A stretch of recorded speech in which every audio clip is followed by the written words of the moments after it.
Okay, so Rose Webster here, and I'm almost finished completing the screenplay for my documentary, The Whole Truth, about Zika. And lately I've been getting a lot of comments that are pretty much lambasting me about why am I on this Culex bird thing. So I thought I'd just explain it. Now, a Facebook friend of mine, Jack Dambach, I think I'm saying his name right, wrote to me, so if Culex is a host, then what? What exactly is your end game with all this? You'll never rid the world of Culex. Nobody's going to kill all the birds that might carry Zika. What exactly is your point, your solutions to the problem of Zika?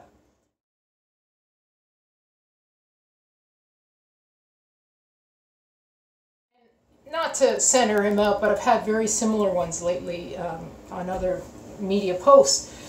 So here's the point about Culex and Aedes. They're very different. Okay, Culex bite through the night. And here we have mass media outlets, millions of pictures of the Aedes, the black and white mosquito, that people are told daytime biters, daytime active, and people are diligently lathering on the mosquito repellent in the day, reading the directions, and they know when they come home, they wash it off their kids, they wash it off themselves, and they think, oh, okay, I've done my part. Problem is, Culex bite at night. Okay, so people think that it's just the daytime active mosquito. It's Culex that bite at night. They are proven vectors in Southeast Asia.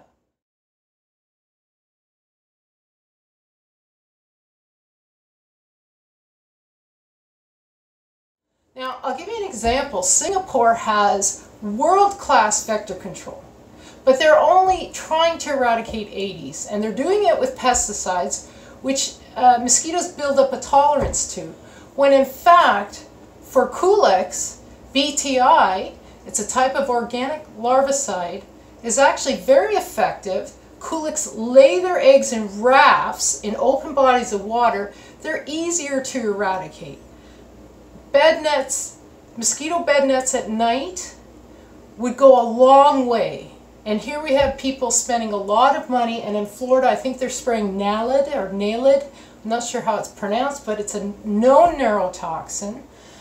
And this could be causing a lot of problems. In fact, in New York, when they sprayed Naled over the course of 11 years, they found that the mosquitoes rebounded back with even more resistance to pesticides. So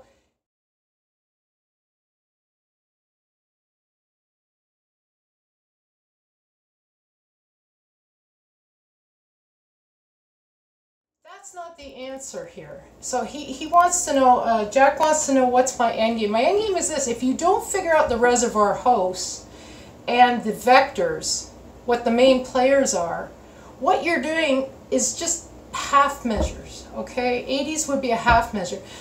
Any birder knows birds rely on their sense of sight when they catch their prey. Now, birds do eat insects and mosquitoes, but mosquitoes also bite birds while they're nesting, and baby birds especially. And some birds can amplify viruses, and I'm not exaggerating, 1 billion times more than a human can.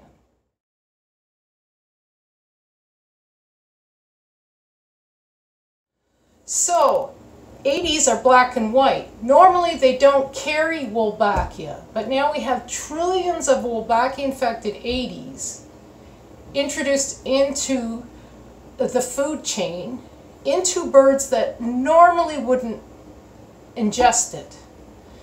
And what could be happening, and what I think is happening, is that Culex are known vectors. Culex can also transmit Wolbachia because they can transmit the roundworms that emit Wolbachia.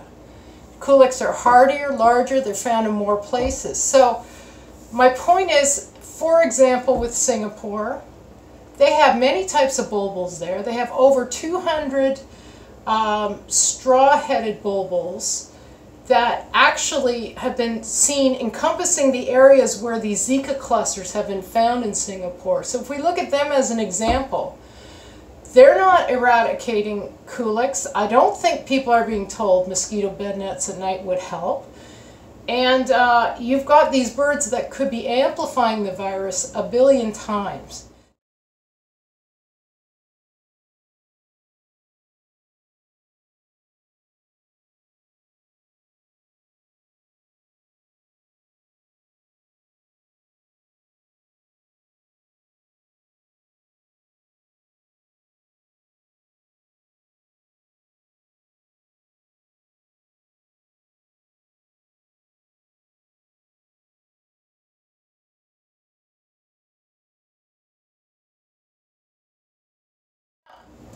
granted, I love birds, but you could trap them. They are a popular pet in Southeast Asia. They're not particularly afraid or skittish of people.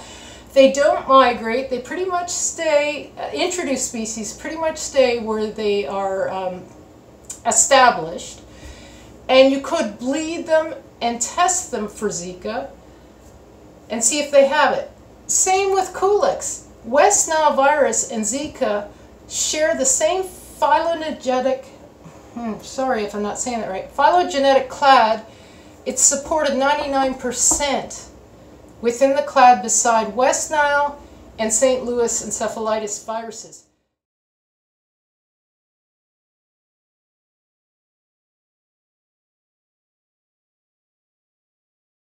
So those are Culex associated viruses. And these are glaring scientific errors that have led a lot of the scientific community down the wrong path, vector control down the path of just targeting Aedes and albopictus.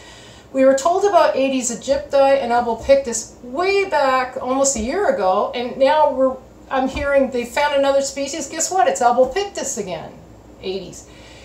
Culex should be investigated as a main vector. It may be different in different geographical areas, but we know in Brazil and in Southeast Asia that Culex are vectors.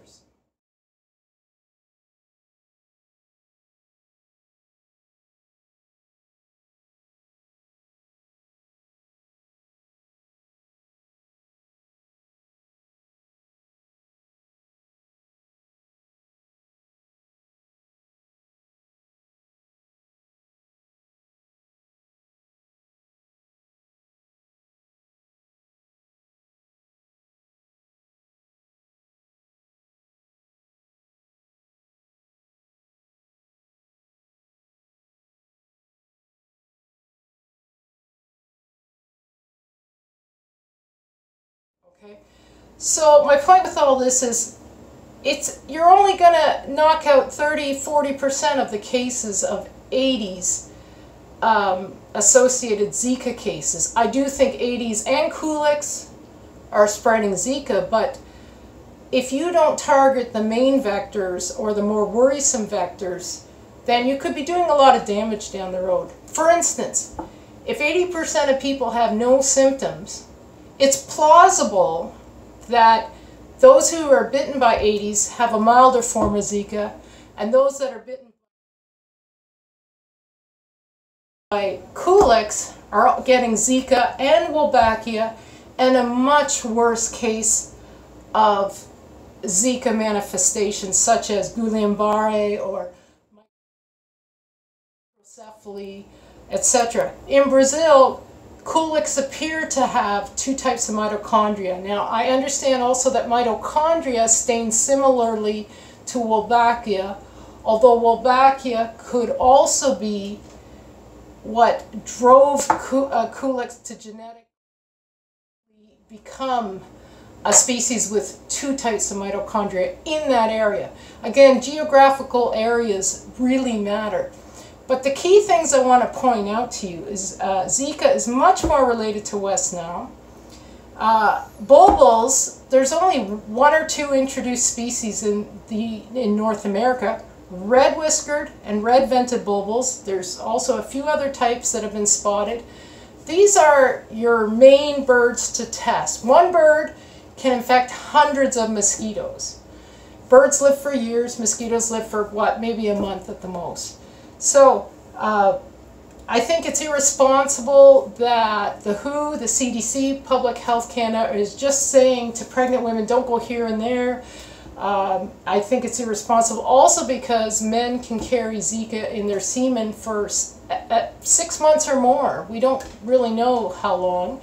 And Zika can be found in saliva for a month and a half. So if we're not warning men and women, we're not telling people mosquito bed nets at night, we're not using eradication strategies against Culex, we're not looking at the reservoir hosts that live for years that can amplify the virus a billion times. Remember the Utah case, the man had like 100,000 times more virus in his system. That was probably because the mosquito was a Culex, bit the bird, and then bit him, wherever he was, even if it was in a Zika endemic area. I think they're both vectors, and I think we're just using half measures right now by targeting only Aedes. And that's it. Thanks for listening. I hope I answered your questions. If not, leave me a message and I'll address it. Thank you.